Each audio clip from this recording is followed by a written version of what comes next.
When I was 11, my biological dad committed suicide. I didn't really know how to handle it. I didn't really know how to process, why he chose to leave. And it kind of brought this depression over me that just, I didn't know who to turn to.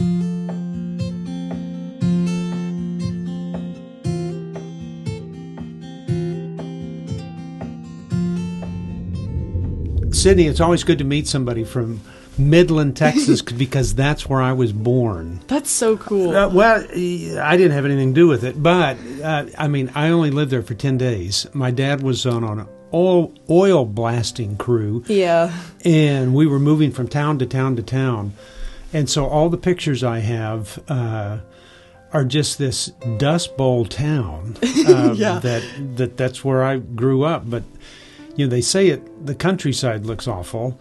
Oh gosh, Midland's just dirt and oil. But the people are fantastic, amazing. Yes, and they have personalities just like yours, and so that's wonderful. Tell me, how did you end up moving from West Texas to East Texas, and end up in a residential counseling center for kids? Well, it also kind of started. It was like, I had a pretty good childhood. Like, I had so many siblings growing up. My parents had been divorced since I was like 3 months old. So I always had two families, but it was so cool because it was so big. Yeah. I have 4 younger siblings on my mom's side and 3 younger siblings on my dad's side. But then when I was 11, my biological dad committed suicide. And he, that kind of spiraled into, I didn't really know how to handle it. I didn't really know how to process, why he chose to leave, why he chose to give up on what he had. And it kind of brought this depression over me that just, I didn't know who to turn to. My family, I had a dad still. I had a stepdad since I was 3. I had known him my entire life, and yet I felt this immense loss, and I didn't know how to handle it. And I quickly threw myself into guys, into wanting attention from anyone I could get it from. Yeah. And I started pushing my family that had always been there for me away. So far away. Let's go back to your dad. Yes. Do you remember when you were told that he had taken his life? I do. I remember we were actually heading to his funeral. My stepmom's friend had called me, and it was, not me, my mom, and it was like, he had passed away in a car accident. My parents had looked up the death certificate. Yeah. And they said that it was, a gunshot wound to the head. And we were like, well, that's not a car accident. Yeah. And I just remembered screaming in my mom's arms and having her hold me in the car, and I just remember, not really understanding. Yeah. I was so young, but feeling that I knew it was wrong. I knew that it was hard, and I knew that it was never going to be the same because I knew. Did you see any desperation in him when you would spend time with him? I did, and I didn't really realize it. He had a very... Well, you were 11 years old. Yeah. I had seen him the week before. I had just visited for spring break, and I did think it was a little weird that, we went on vacation without him.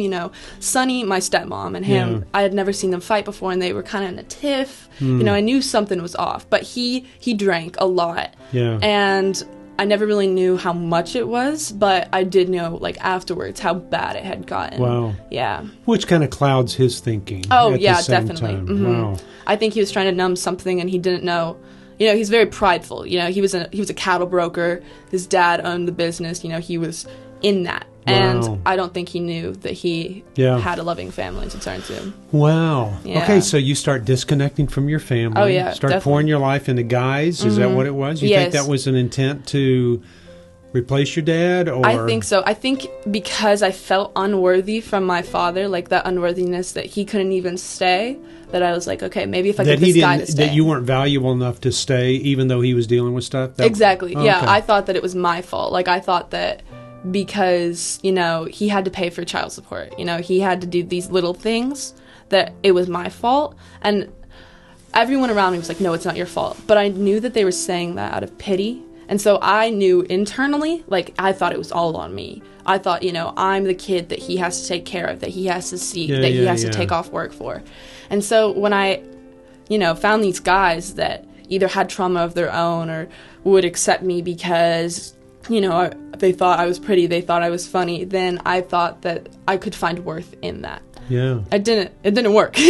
But Wow. I really poured myself and my soul into these guys and had such intense relationships with them that were not good, Yeah. And all this time, my parents, they're a lot smarter than me, and they'd find out things that I hid from them, found out that I had snuck out to see some guy, and Yeah. they never gave up on me, but in my head, I saw it as, okay, I'm pushing them away, so if they leave, it won't hurt. Yeah. Yeah. And eventually that kind of derailed into meeting this guy, and he got me pregnant. And during this pregnancy, my mom and I were, at home, COVID was a blessing in this because I was allowed to stay at home and do schoolwork from my school, but online. And throughout the pregnancy, I kind of grew in a way that was like, okay, this is bad, yes. But we found a great family, amazing family. They are youth pastors at a local church. I was on the swim team, they were the swim team head coach's best friends. It so happened that the night before I found out I was pregnant that I was in their front yard. And I had no idea who they were and how they were going to impact my life. And it was just such a crazy God moment to see that, when I did give birth to that child, that they were there and they were so ready to pay for my counseling, to make sure that I was okay, to let me hold the child if I wanted to. And just throughout that pregnancy, I thought, okay, I'm good. But I felt this immense loneliness. And I couldn't really climb out of it. Yeah. But I was like, it's just the hormones. It's just me, crazy pregnancy hormones or whatever. And then after the pregnancy, I fell into this anxiousness that I had never really dealt with before. I'd always been anxious, since second grade I had test anxiety or whatever. Wow. But it was always just reasonable, manageable. And then afterwards, I kind of went into this panic mode all the time. I couldn't really figure out who I could talk to about it because, I'd made it over the hump. I had given birth. I had given up a child. Everyone was like, that was so brave of you to do. And I was like, yeah, that didn't hurt. What hurt still was this, I don't know, it was like a ball that was just inside me and eating at me. Yeah. And I started smoking weed because I thought that, okay, if I can control the anxiety, then it'll be better. Yeah. And it didn't. It was just worse because I was anxious that my parents would find out. I was anxious that swim team would suddenly, do a drug test and I'd be out for the season. I was anxious that my brother, my sister would get into something and, they'd find the thing that I was smoking with and be like, get hurt. Yeah. And that really led to more of a mindset that I was in that was, man, this is how I'm going to have to survive. This is how I'm going to have to make it through each day. And each day kept getting worse and worse and worse. And then finally, June 7th, I attempted to take my life. And it was not the first attempt, but I, at that point, thought that I couldn't make it out of the hole that I had dug. How did you try to do that? I cut my wrists, and my little brother found me. He's 11. He's here this weekend. And he had to pin me against a wall while the police came and, handled things. But it was horrible. It was horrific. And, September the previous year, I had tried to take my life before, and my mom tackled me and held me in a jiu-jitsu triangle. Yeah. And, I was grabbed for a bottle of pills. It ended up being amino acids that wouldn't have killed me, but I was desperate. I just wanted out. And I get into these spiraling moments of one thing goes wrong, and suddenly I think 20 years down the road I'm going to be homeless and not able to do anything because of this one bad moment. And really, once my parents were like, we ignored it the first time, and that was wrong. And we're not going to ignore it the second time. Yeah. I'm really good at putting on appearances. I'm really good at saying, yeah, I'm good, and I'm not. And God really showed me that, in those moments of dire desperation, that even if there's no person to turn to, I can always turn to Him. And I felt that mindset heading into Heartlight was the best thing I could do because I knew no one here, I knew nothing of the program. I had read about orange jumpsuits on the website, and I got very scared. I thought I was walking into the movie Holes.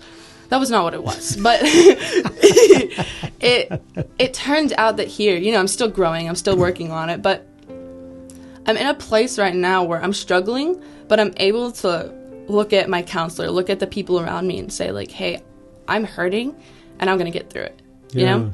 And it completely changed my mindset. And I think that's, like, the biggest thing I've already learned here. And I've been here not even 3 months. And I feel like the way that I connect with God now and our relationship is a relationship. It's not just me, like, going to church on Sunday, going to youth group on Wednesday. It's me saying, God, I'm hurting and I don't know how to deal with it. And he, you know, wrapping me in his loving arms and saying, it's okay. Yeah. We could be here for an hour.